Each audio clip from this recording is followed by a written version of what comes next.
Hajiya, kina mace, kin kasance kina yin fitar tusar gaba? Idan na ce fitar tusar gaba shine irin fitar iskar nan da take fita daga gaban mace, hakan yana nufin a buɗe kike. To, kuma ga shi kin kasa fitar da kuɗi ki siyi magani. Zo na gaya miki hanyar da za ki bi ki haɗa magani wanda za ki fara taimaka wa kanki da shi kafin ki nemi magani ki siya ki yi amfani da shi. Saboda wani lokacin akan samu matsalar rashin kuɗi a hannunku mata. Kar ki yadda ki zauna kina fitar da tusa ta gabanki, hakan yana nufin iska a kowane lokaci tana shiga jikinki a duk lokacin da ta so. Kafin mu shiga cikin shirin 'yan uwa, kada ku manta Women Falo alkhairi ne ga mata. Yau dai insha Allahu ina da cikakken albishir.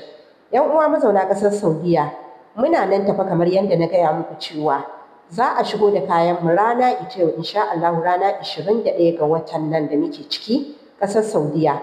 Dukkanin waɗanda suke sassan ƙasar Saudiya, Makka, Madina, Jidda, Taif, Riyadh da ma ko'ina a cikin ƙasar Saudiya suna da damar samun waɗannan kayayyaki namu da za a shigo da su insha Allahu rana ita yau cikin ƙasar Saudiya.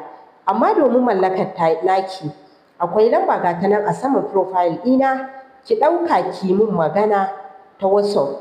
Mu yi magana da ke, ki faɗi irin abubuwan da kike so ko kuma ki faɗi irin matsalolinki, mu ga cewa menene ya kamata da ke, menene za a baki domin a shigo miki da waɗannan abubuwa. Mu shiga cikin shirin.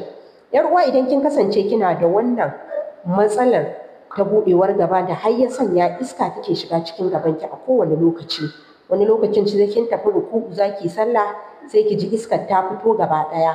Ga shi nan dai mata da yawa suna fuskantar wannan matsalar, domin ko mata da yawa sun mun magana akan wannan matsalar. To zo in gaya miki abin da za ki yi. Akwai shayi da za ki haɗa wa kanki, shayin ɗan kumasu wanda za ki dinga shan sa a kullum. Na san cewa mata da yawa kun san ɗan kumasu. Ga waɗanda ba su san shi ba kuma, ga shi nan zan ajiye muku hoton shi a sama. Wannan shi ake kira ɗan kumasu. Za ki samu ɗan kumasunki, za ki daka shi.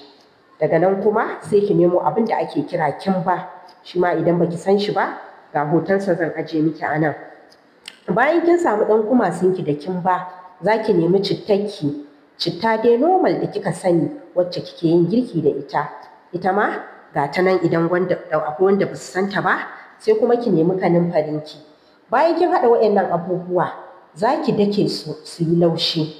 Idan kika daka su ko da ba su yi laushi ba, tunda shayi ne za ki yi. To waɗannan abubuwa su za ki dinga ɗiba kullum da safe kina tafasawa a matsayin shayi. A matsayin shayi kina sha. Ana so ki sha shi da ɗumi. Idan kika sha shi da ɗumi da safe, idan da yiwuwa ki zuba a flask da yamma ma ki kuma shan sa. Insha Allahu za ki rabu da matsalar fitar tusar gaba da buɗewar gaba wagaga. Sauran bayani kuma sai kuma ki nemi wani gyaran na musamman, domin an ce ko kana da kyau ka gyara da wanka. Kuma mata kada a yi wasa da wannan gurin.